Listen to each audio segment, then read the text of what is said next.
My short answer would be absolutely not.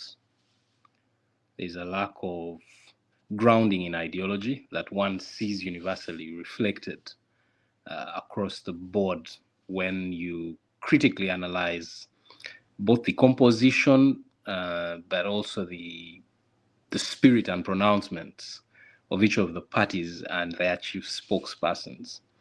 There is a failure to define what makes their vision of the country unique and what nature of society they would like to build should they be given permission by the electorate to be in charge of the commanding heights of our country. So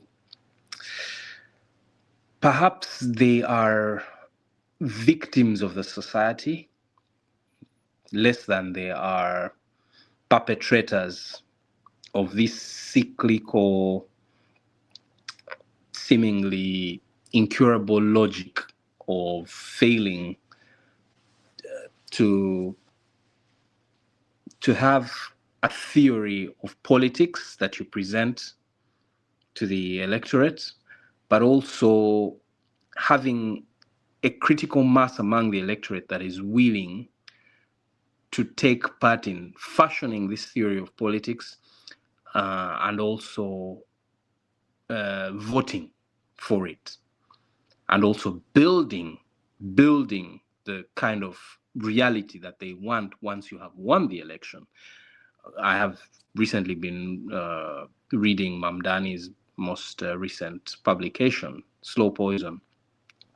And in there, he highlights a recurrent concern of Museveni's that has been voiced from the early 80s to as recent as a few months ago. And the president of the country has always said, I have no cadres, very lamentatively, talking about how he has been in charge of a nation for close to 40 years, but he feels that all of the functionaries, all the mandarins of his party and his government, all of even the people who are bootlicking and acting sycophantically, they are not cadres in the true sense. They do not understand his vision. They do not understand his theory of society. They are simply praise singing in order to get all of these little crumbs and trappings of power and material benefits. But in terms of actually making the necessary sacrifices that are required to bring the revolution to fruition, there are few and far between. And every leader, I think, ultimately rises only as high as the quality of the team that he's able to build around him, because it is the team then that sells the vision to the country.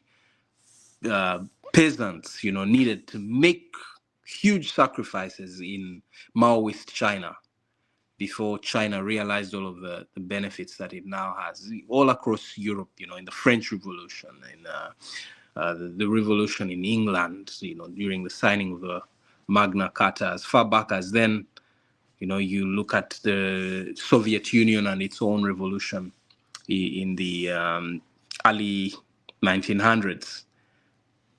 People have to believe in this thing hard enough to make sacrifices, not just to put their lives on the line during the war that is going to kick out the old order, but also to